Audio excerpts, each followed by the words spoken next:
En el libro de Colosenses capítulo 3. Colosenses en el Nuevo Testamento capítulo número 3. Y vamos a continuar la lección que comenzamos la semana anterior bajo el título Vestidos de Cristo. Colosenses capítulo 3, cuando lo tengan dice amén. Y vamos a leer los versículos del 12 al 14.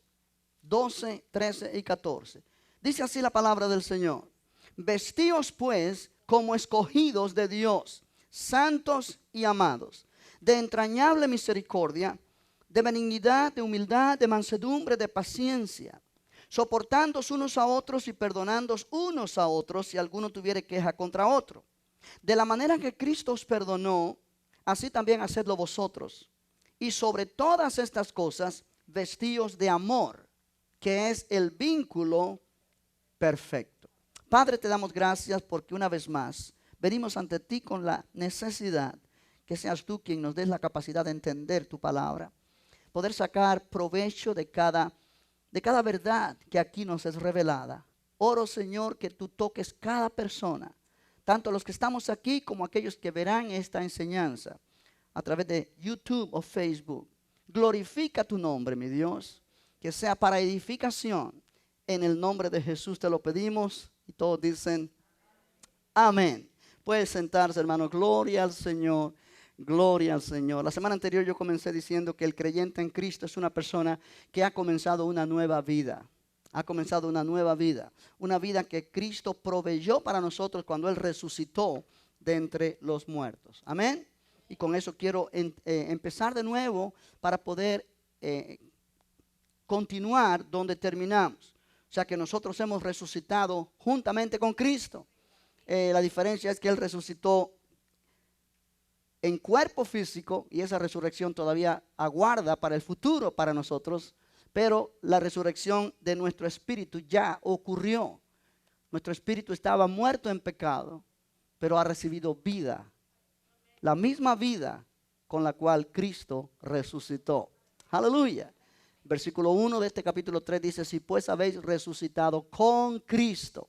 Eso es una verdad muy poderosa que define quiénes somos y distingue quiénes somos en Cristo de cualquier otra clase de religión que pueda existir. Yo puse a este título o a este tema el título Vestidos de Cristo. La semana anterior expliqué que en varios lugares del Nuevo Testamento esa frase vestidos de ocurre. Y la idea es que nosotros nos pongamos el vestuario de cristianos, de lo que somos. ¿Ah? Es vestirnos como lo que somos. Y cuando digo vestirnos como lo que somos, obviamente el énfasis no es en nuestra ropa física o tela que usamos, sino es las características que realmente definen a un cristiano. Pero yo mencioné algo interesante que lo quiero enfatizar en esta noche a manera de introducción.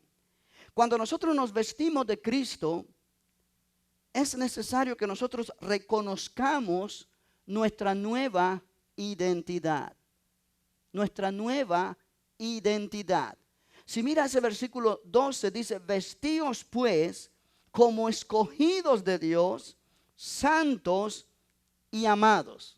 O sea, hay tres calificativos allí que nos están enseñando cómo es nuestra identidad en Cristo. ¿Quiénes somos en Cristo?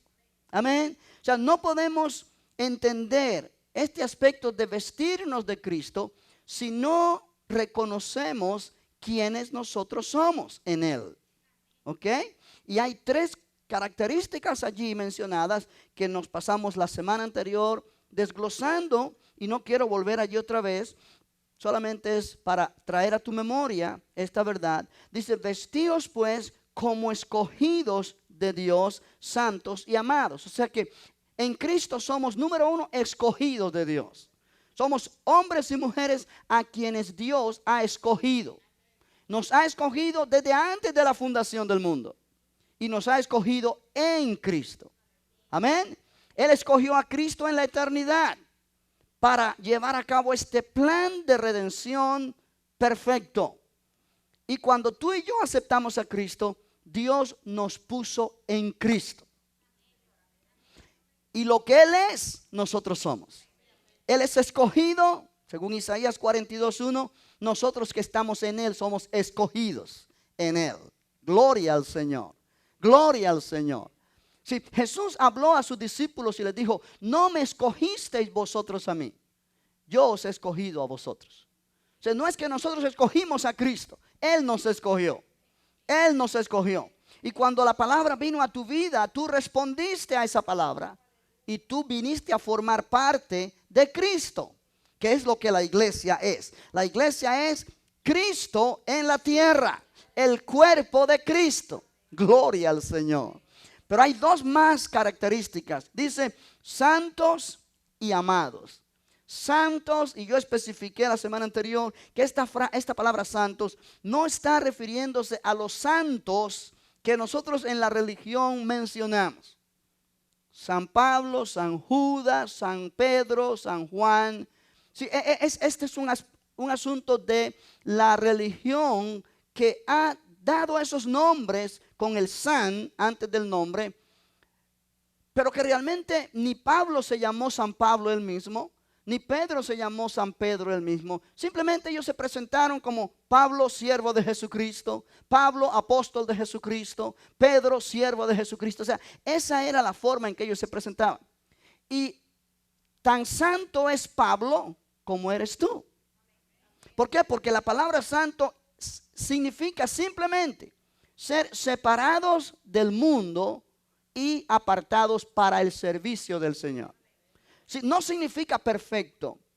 Es la Iglesia Católica la que ha canonizado a ciertos individuos, con esa palabra canonizar, en base a diferentes obras que los hombres o mujeres hicieron y que ahora los llaman santos, como que tienen poderes para responder oraciones o no, pero eso no es lo que la palabra enseña. La palabra enseña simplemente que santo es alguien que ha sido separado del mundo y apartado para el servicio de Dios. Simple. Cuando Dios te llamó, Dios te sacó del mundo de pecado. Dice la Biblia, Dios nos libertó de la potestad de las tinieblas y nos trasladó al reino de su amado Hijo. En ese momento tú fuiste hecho santo, separado. Eso es lo que la palabra significa, separado y apartado para Dios. Tú y yo somos escogidos por Dios. Somos separados del mundo y apartados para el servicio de Dios. Alabado sea el Señor. Somos llamados santos por el Padre Celestial. Aleluya. Gloria al nombre de Jesucristo. Ahora, hay otra palabra allí que me impacta y es amados. Note que dice, vestíos pues como escogidos de Dios, santos y amados.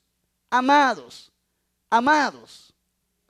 Esta palabra me gusta enfatizar la iglesia porque cuando tú entiendes que Dios te llama amado mío o amada mía, tú eres su amado o su amada. Quiere decir que Él te ama. Tú eres el objeto de su amor. Oh, aleluya. ¿Me estás entendiendo? Tú eres el objeto de su amor. O sea, cuando entendemos esto, nuestra baja autoestima tiene que irse. Y nuestra autoestima no está basada en quiénes somos en nosotros mismos, en nuestra profesión o en el color de nuestra piel o en el dinero que tenemos o en el trabajo que tenemos. No, no, no, no, no, no. No, nada que eso. Es totalmente diferente. Somos amados por Dios. Somos el objeto de su amor, no basado en lo que nosotros somos en nosotros mismos, sino lo que somos en Cristo. No, nuestra autoestima, no como cristianos, no debe estar basada en ninguna otra cosa, sino en que somos de Cristo. Cuando tú entiendes eso, no vas a tener ni una baja autoestima, ni una alta autoestima. Porque ambas cosas son peligrosas. La baja autoestima es vulnerable a cualquier ataque del enemigo. Porque no pensamos que valemos para nada ni servimos para nada. La alta autoestima nos hace ser orgullosos, altivos, arrogantes. Y eso es algo que Dios no acepta. Pero la correcta autoestima es la autoestima que nos da la palabra del Señor. Gloria al nombre de Jesús. Aleluya. Yo quiero que mire dos escrituras para corroborar esto. La primera, en el libro de Romanos, en el capítulo número 12. Romanos capítulo 12. Aleluya. Cuando lo tenga dice amén. En el versículo 3. Allí Romanos 12 Pablo está hablando de la necesidad de renovar nuestro entendimiento. Pero en el versículo 3 dice, digo pues, por la gracia que me es dada, a cada cual que está entre vosotros que no tenga más alto concepto de sí que el que debe tener, sino que piense de sí mismo con cordura, conforme a la medida de fe que Dios repartió a cada uno. ¿Ya lo encontraste? Vamos a leerlo otra vez. Note. Digo pues por la gracia que me es dada a cada cual que está entre vosotros, que no tenga más alto concepto de sí que el que debe tener, sino que piense de sí con cordura, conforme a la medida de fe que Dios repartió a cada uno. En otras palabras, yo no soy mejor que tú, ni tú eres mejor que yo. Dios quiere que yo tenga un concepto de mí mismo basado en la fe, en la medida de fe que Dios me ha dado. Y la medida de fe que Dios me ha dado a mí es la misma medida de fe que Dios te ha dado a ti. La semana pasada cité las palabras de Pedro en su segunda epístola, donde dice él, dirigiendo su epístola, aquellos que han alcanzado una fe igualmente preciosa que la nuestra.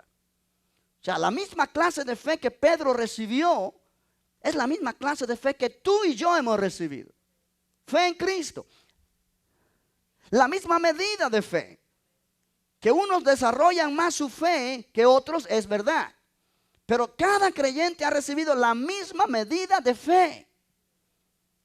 Y nosotros debemos tener el concepto de nosotros mismos basado en esa verdad. Eso nos hace sentirnos igual que los demás, no superiores. Que Dios nos dé un talento, un don a unos y a otros otro. El versículo 4 de Romanos dice, porque de la manera que en un cuerpo tenemos muchos miembros, pero no todos los miembros tienen la misma función. Así nosotros, siendo muchos, somos un cuerpo en Cristo y todos miembros los unos de los otros. En otras palabras, todos podemos tener diferentes dones, diferentes habilidades para servir al mismo Cristo. Pero todos hemos recibido la misma medida de fe. Aleluya. Amén. Ahora, hay otro pasaje en Filipenses capítulo número 2. Yo quiero que lo mires allí. Filipenses capítulo número 2. Gloria a Dios. Aleluya. Bendito el nombre de Jesús. Capítulo 2, versículo 3 dice, nada hagáis por contienda o por vanagloria, antes bien con humildad, estimando cada uno a los demás como superiores a él mismo. Ahora, aquí no está diciendo que yo me debo sentir inferior a ti. Estimarte a ti superior a mí, entonces yo me tengo que humillar ante ti. O al revés, tú inferior a mí y necesitas humillarte ante mí. No, eso no es lo que dice. Sino lo que dice es que cada uno estime a los demás como superiores a él mismo, en el sentido de que estemos dispuestos a servir a los demás y no a ser servidos. Y eso nos pone en una posición donde nosotros no vamos a exaltarnos por encima de los demás porque tenemos algún talento, alguna habilidad, algo especial que otros no tienen. No nos hace superiores. ¿Pueden entender eso?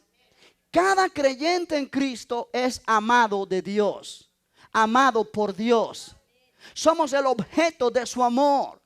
Cristo pagó un precio muy alto para que tú y yo podamos venir a ser hijos de Dios. Aleluya, aleluya. De manera que tú y yo valemos mucho delante de los ojos de Dios. Que delante de algunas personas no eres tan importante, no piensan que no vales tanto, porque diferentes razones. Lo que importa es qué Dios piensa de mí. ¿Qué tanto yo valgo delante de Él? Iglesia, ¿por qué enfatizo esto? Porque cuando uno entiende esta verdad, se da cuenta cuál es nuestra identidad en Cristo Jesús. Somos escogidos de Dios, somos santos, separados del mundo y apartados para servir a Dios, y somos amados. Él me ama.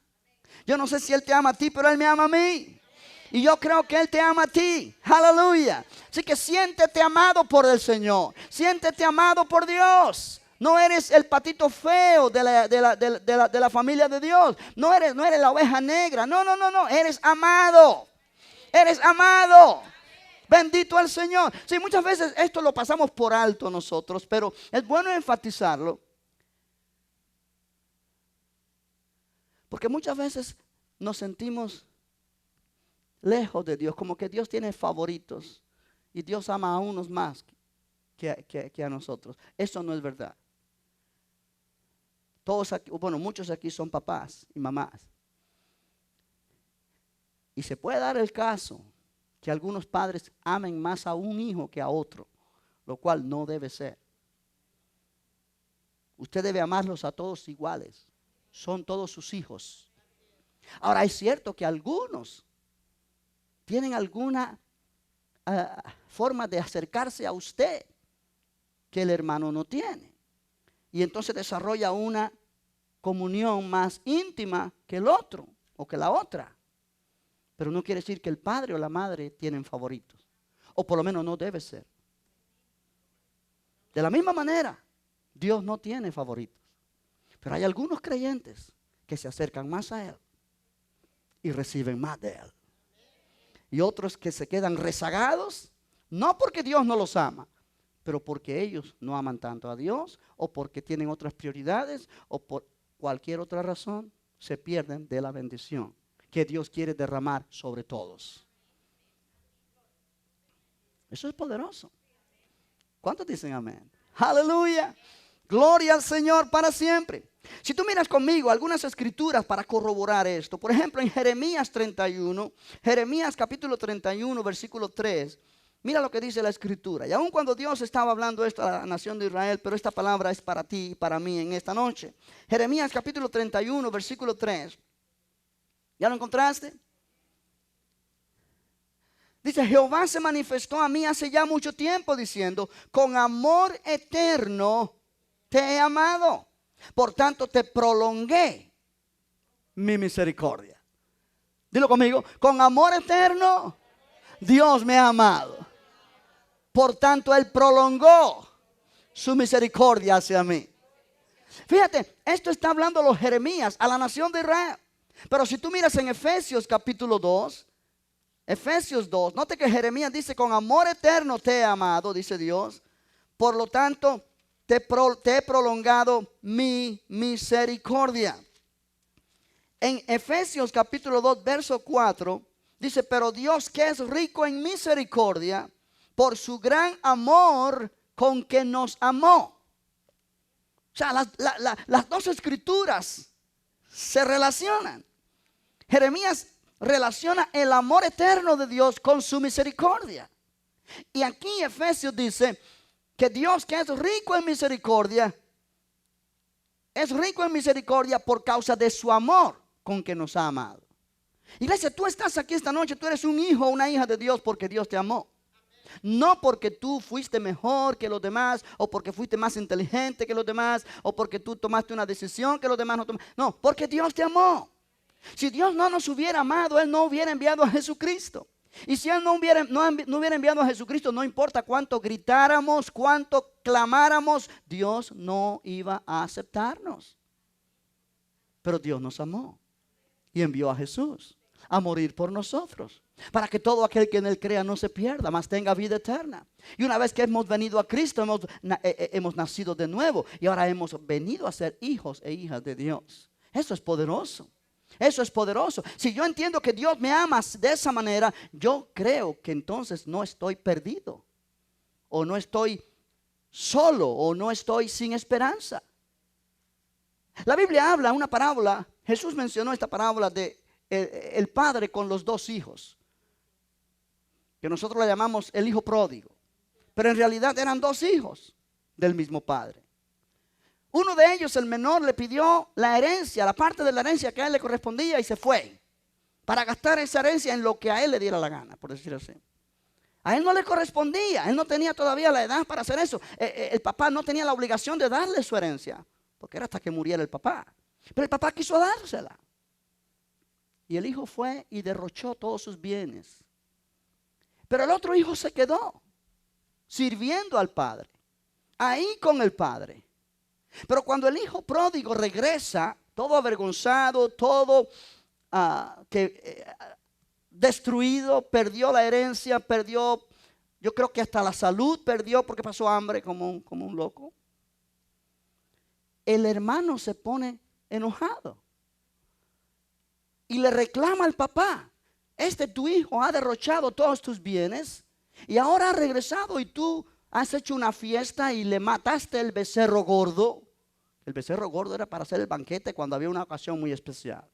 Y a mí, que he estado contigo sirviéndote toda la vida, no me has dado ni un cabrito para compartir con mis amigos. ¿Qué clase de padre eres?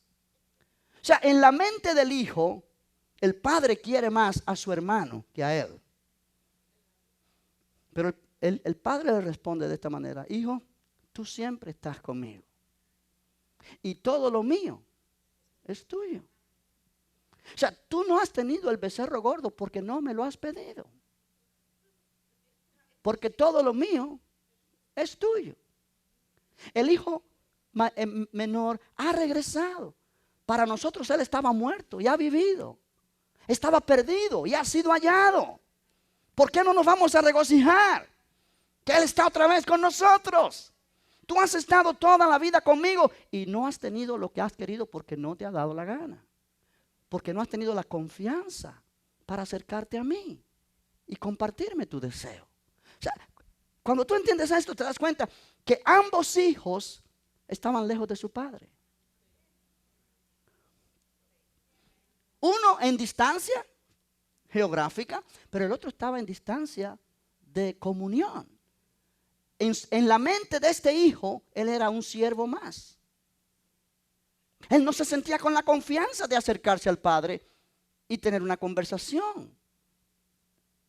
Y él no sabía que lo del padre era de él. Ahora, ¿por qué hago esto? Eso no estaba en mis notas, pero el Señor me lo trajo a la mente. Porque el hijo razonó y dijo: tú tienes favoritismo con mi hermano menor. Y él ha derrochado todos tus bienes y mira cómo tú lo tratas. Y así muchos creyentes tratan a Dios.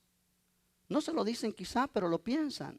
Cuando ven que otra persona prospera, cuando ven que otro creyente en la iglesia sirve al Señor de una manera más tremenda, y como que se van quedando rezagados y empiezan a acomplejarse y empiezan a culparse de que Dios tiene favoritos o que por qué Dios no los trata a todos iguales. Pero la persona que se queja no ha aprendido a conocer a Dios como un padre. Somos amados. Somos amados. Somos amados. Aleluya. Somos amados. Jesús dijo una gran verdad antes de él irse de este mundo. Yo quiero que tú mires en Juan capítulo 16, por favor. Juan 16.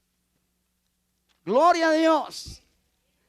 Juan 16. Iglesia, cuando tú y yo aprendemos estas cosas, nos da más amor para con Dios. Porque vemos cuán grande es su amor para con nosotros. Cómo Dios nos ha dado bendiciones y nosotros no las hemos aprovechado. Número uno, porque no las conocemos. Y no las conocemos porque no las investigamos. Venimos a la iglesia, oímos un sermón, cantamos unos cantos y nos vamos a la casa. Y así nuestra vida va en una forma rutinaria, religiosa, mes tras mes, año tras año, y pasan 15 años y no conoces a Dios. Cuando las cosas vienen mal, en vez de haber confianza para decir: Señor, yo sé que tú estás conmigo, empezamos a quejarnos, empezamos a amargarnos, como el hijo mayor de la parábola. Aleluya. En capítulo 16 de Juan, versículo 12, dice Jesús a sus discípulos: aún tengo muchas cosas que deciros, pero ahora no las podéis sobrellevar. O sea, no las podéis entender, no las podéis cargar, no las podéis soportar. Es la palabra sobrellevar. Pero cuando venga el Espíritu de verdad, o sea, en el tiempo que Jesús estaba aquí con sus discípulos, Él tenía muchas cosas para decirles a ellos, pero Él no se los decía porque ellos no tenían la capacidad de entenderlo. ¿Por qué? Porque ellos no habían nacido de nuevo. Tú y yo conocemos más a Jesús ahora que lo que los discípulos conocieron a Jesús antes de ellos ser llenos del Espíritu Santo. Ellos estaban con Jesús todo el tiempo. Oían sus palabras, veían sus milagros, pero no entendían a Jesús. No entendían. Jesús les dijo varias veces: es necesario que el Hijo del Hombre vaya y padezca de los sacerdotes, de los líderes religiosos, y muera y resucite al tercer día. Varias veces le dijo lo mismo, varias veces le dijo lo mismo. Cuando Él murió, ellos no se acordaron de esa palabra. Los guardias se acordaron. Y fueron y le dijeron a Pilato: ¿sabes qué? Pon guardias en la tumba, porque aquel hombre dijo que Él resucitaría al tercer día.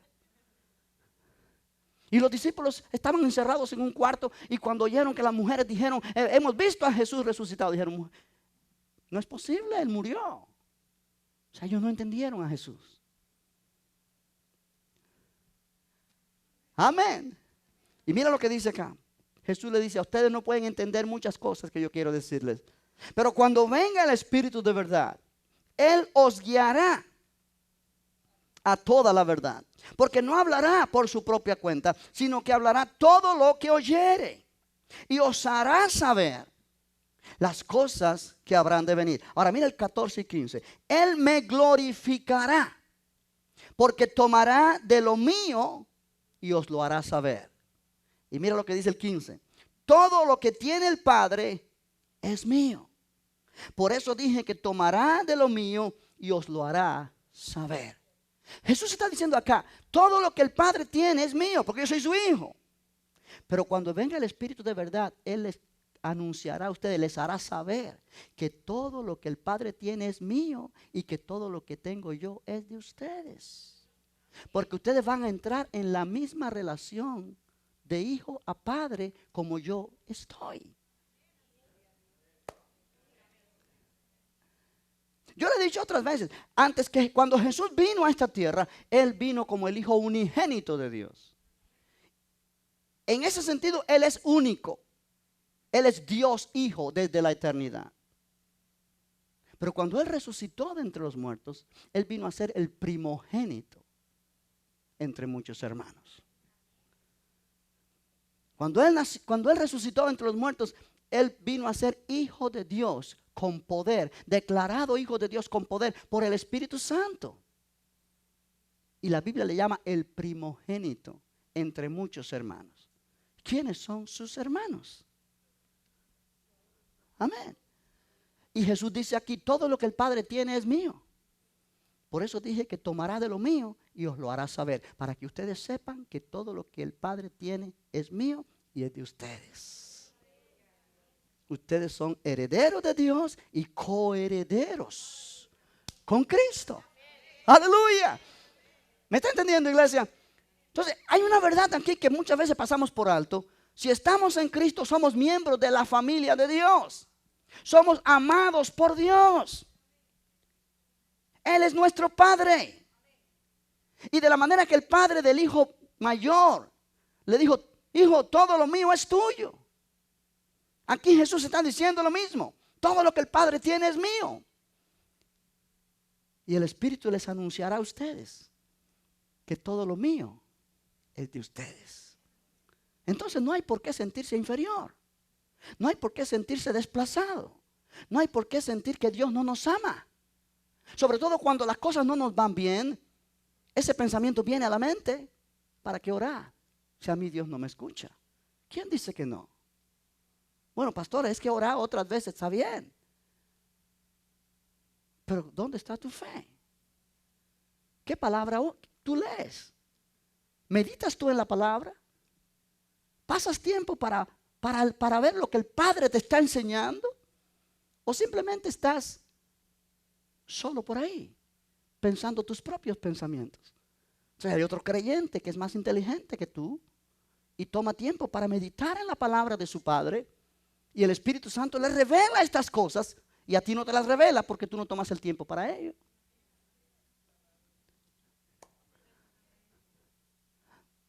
Aleluya. Iglesia, vamos a entender este punto. Cuando no nos sentimos amados por Dios, no es porque Dios no nos ama, es porque nosotros nos hemos alejado de esa comunión. Y es nuestra culpa. No es de Dios la culpa. O sea, ¿cuál es mi identidad en Cristo? Yo soy escogido por Dios. Yo soy santo, separado para servir a Dios. Y soy amado. Soy amado. Aleluya. Soy amado. Gloria al nombre del Señor. Soy amado. Mira, primera de Juan, capítulo 4. Primera de Juan 4. Gloria al nombre de Jesús. Primera de Juan 4. En este pasaje, Juan enfatiza una y otra vez que Dios es amor. Pero dice verdades que yo quiero enfatizar. En el versículo número 19, dice, nosotros le amamos a Él porque Él nos amó primero. Nosotros le amamos a Él porque Él nos amó primero.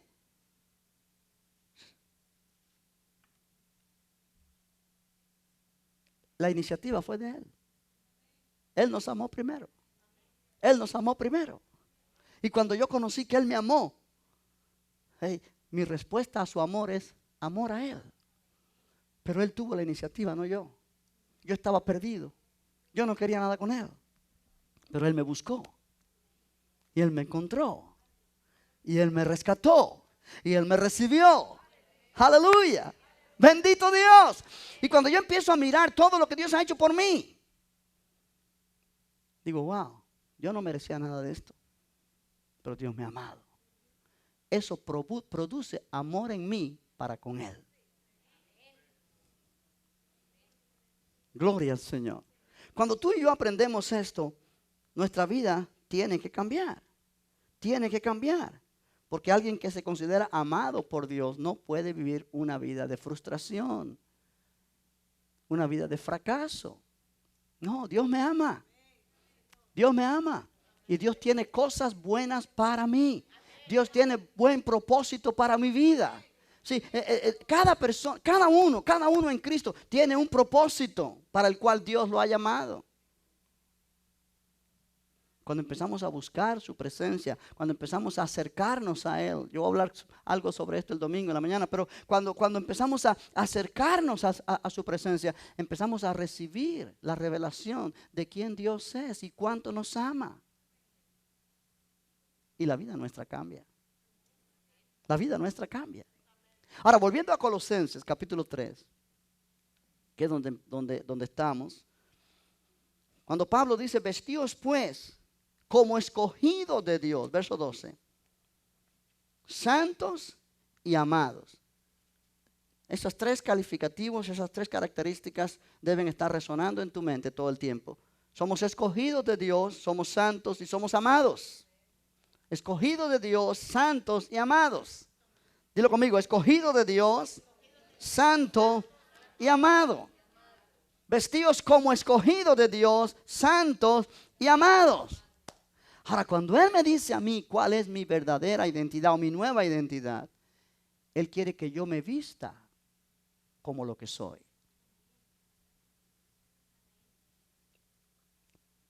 Como yo decía la semana anterior, de la manera que un policía, su uniforme muestra a la gente lo que él es, como un oficial de la policía de esta nación, a quien hay que respetar. Tú conoces que en un hospital el personal médico, por su vestuario, las enfermeras, los enfermeros, su vestuario les indica lo que ellos son. Tú y yo somos escogidos de Dios, santos y amados, debemos vestirnos como lo que somos. ¿Para qué? Para poder proyectar al mundo esa identidad. ¿Y cuál es ese vestuario que la palabra quiere que yo conozca para que me vista de eso? Mira el versículo 12 de Colosenses 3.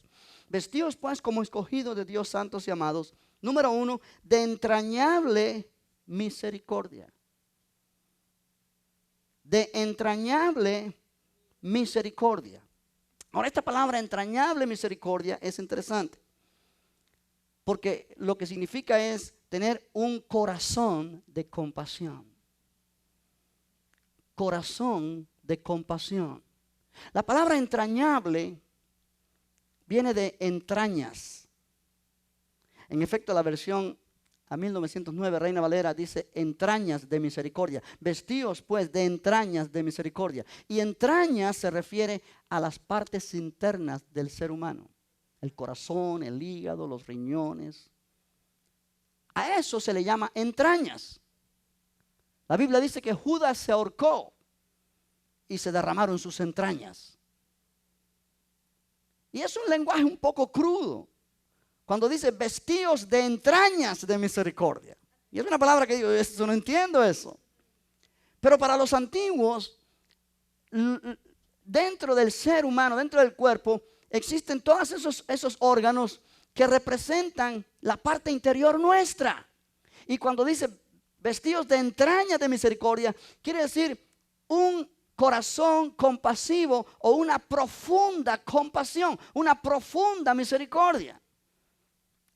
Entrañas habla de lo más profundo de nuestro cuerpo.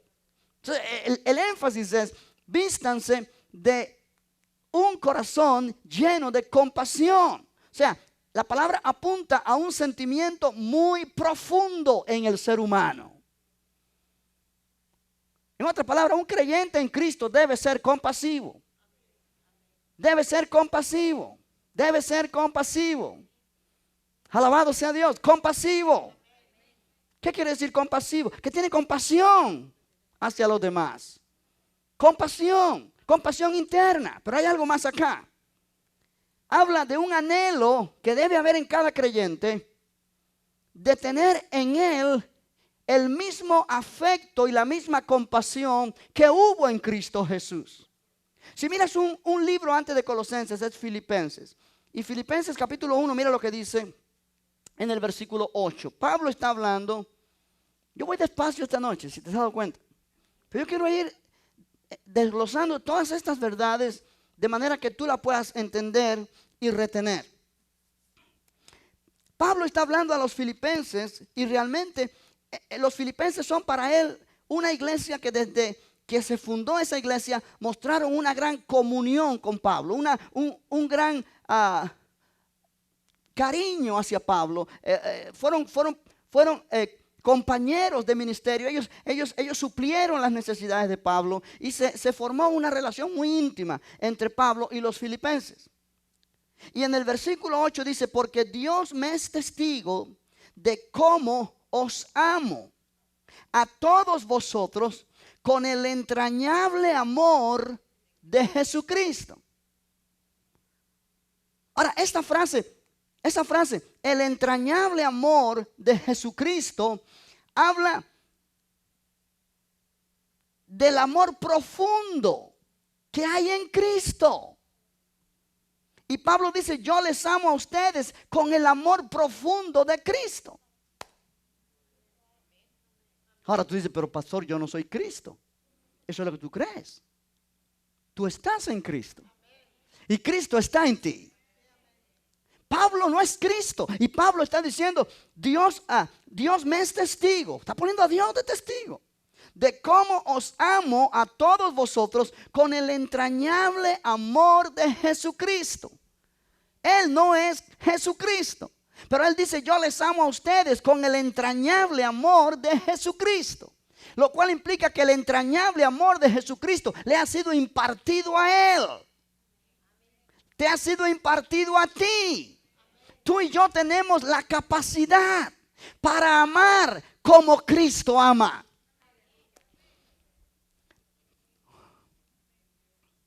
¿Cómo la ves desde ahí?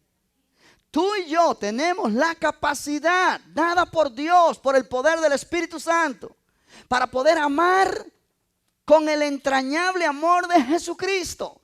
El amor que viene de las entrañas de Jesucristo, de lo más profundo del ser de Jesucristo. Cuando el cristiano entiende esto, iglesia, su vida no... Las excusas se nos sobran para poner pretextos de que no podemos amar, porque nos han hecho daño, porque no nos tratan bien, porque no merecen que amemos o que tengamos compasión, sobre todo de gente que no se merece nuestra compasión. Pero cuando nos damos cuenta, las palabras del apóstol Pablo, cuando él dice allí en Colosenses, vestíos pues como escogidos de Dios, santos y amados, de entrañable misericordia.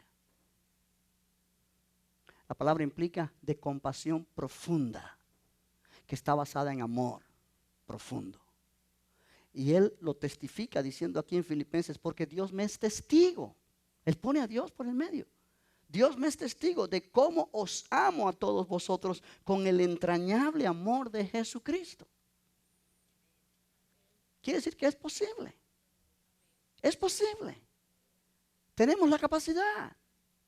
Dice el versículo 9 de Filipenses 1, y esto pido en oración, que vuestro amor abunde aún más y más en ciencia y en todo conocimiento. O sea, en conocimiento y en entendimiento. Pablo dice, oro que vuestro amor, el amor de ustedes, abunde aún más y más.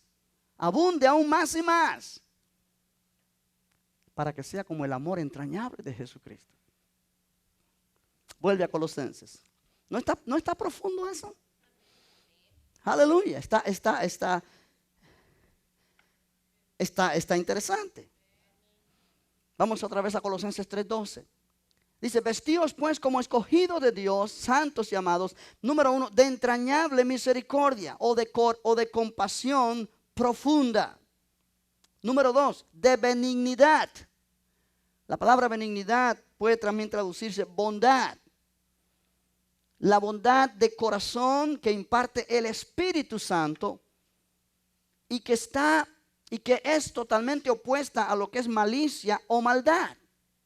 O sea, un cristiano no puede tener maldad. Debe tener bondad. Si tú te encuentras un creyente en Cristo que está haciendo cosas con maldad, con malicia, para hacer mal a alguien con intención, ese creyente no está vestido de Cristo. Está vestido del diablo. Cuando tú ves un creyente tratando de sacar ventaja de otra persona, abusando de otra persona, quizás porque tiene cierto conocimiento que la otra persona no sabe y se va a aprovechar de eso. Ese creyente no está vestido de Cristo.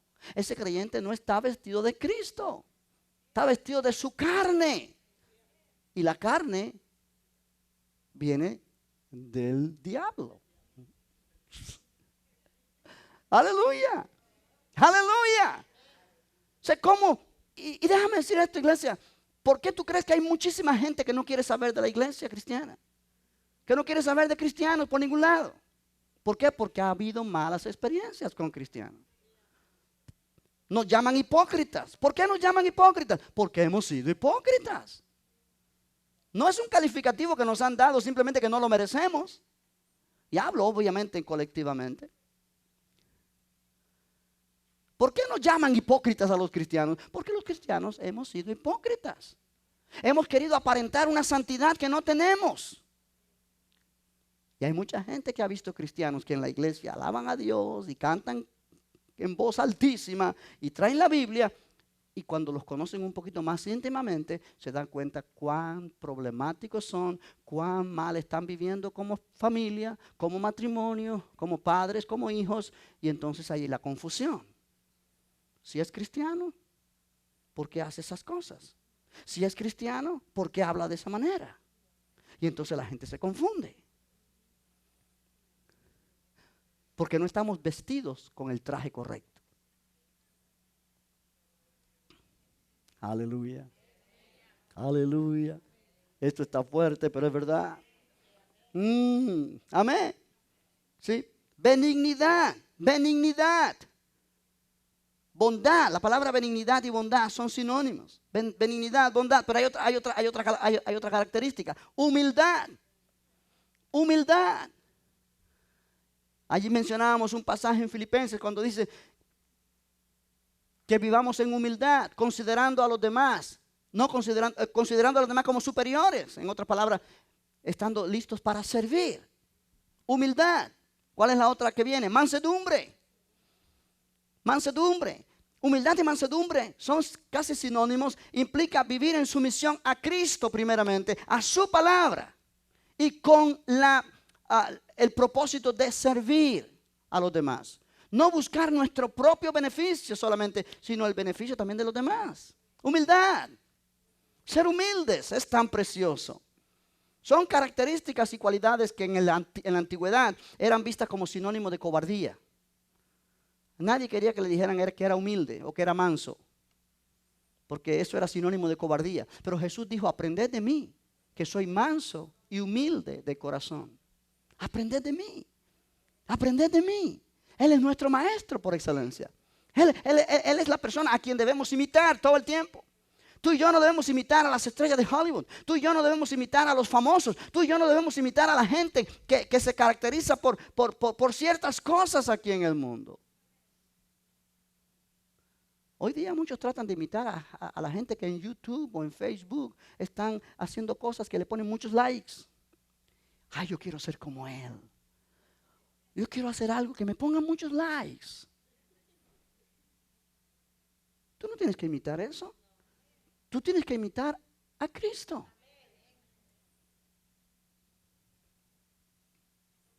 Amén. De paciencia. La palabra paciencia aquí es longanimidad, largura de ánimo. No ser una persona que te subleva demasiado rápido. Que pierdes los estribos, decimos por ahí. Y cuando vienes a ver, ¿qué me miras? ¿Qué te?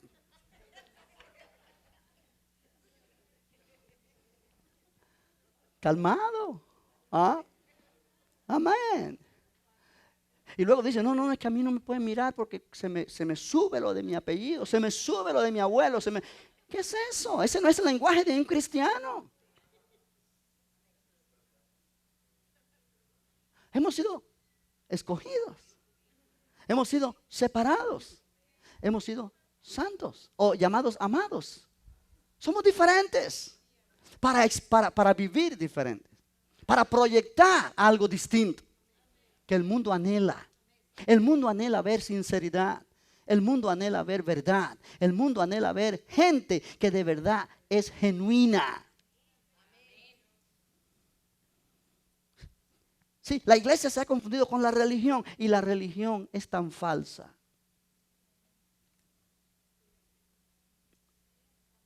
Aleluya. Amén. ¿Qué tú crees que hacía diferencia entre Jesús y los fariseos, por ejemplo? Los fariseos conocían la ley de Moisés, conocían la palabra de Dios, pero eran hipócritas. Ellos profesaban ser muy religiosos, pero con sus acciones negaban todo lo que la palabra decía. En cambio, Jesús llegó con la verdad. Jesús llegó con amor. Jesús llegó con compasión.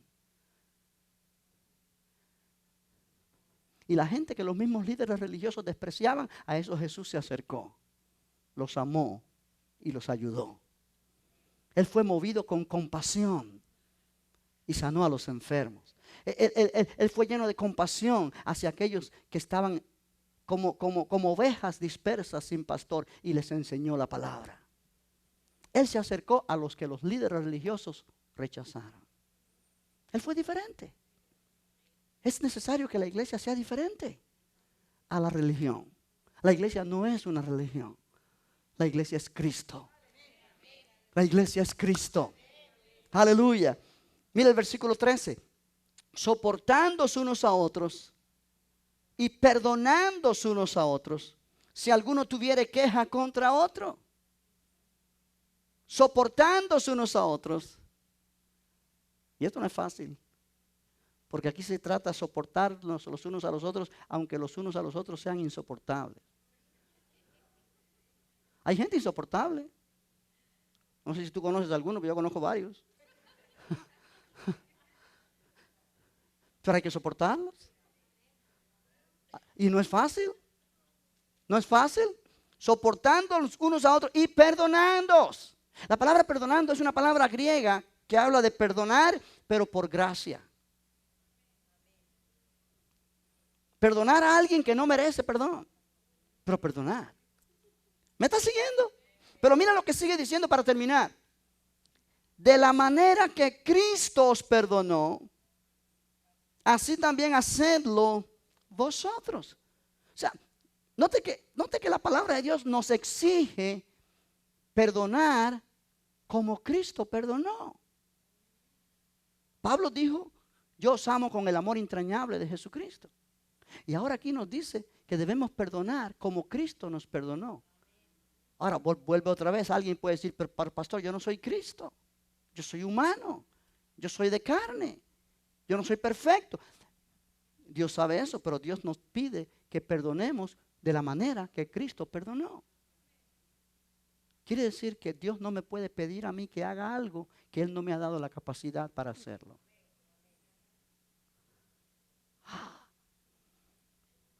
Amén.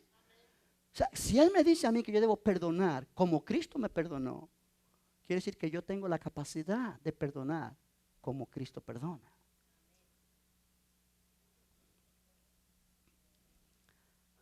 Ahora yo voy a terminar con esta palabra, pero ponme atención.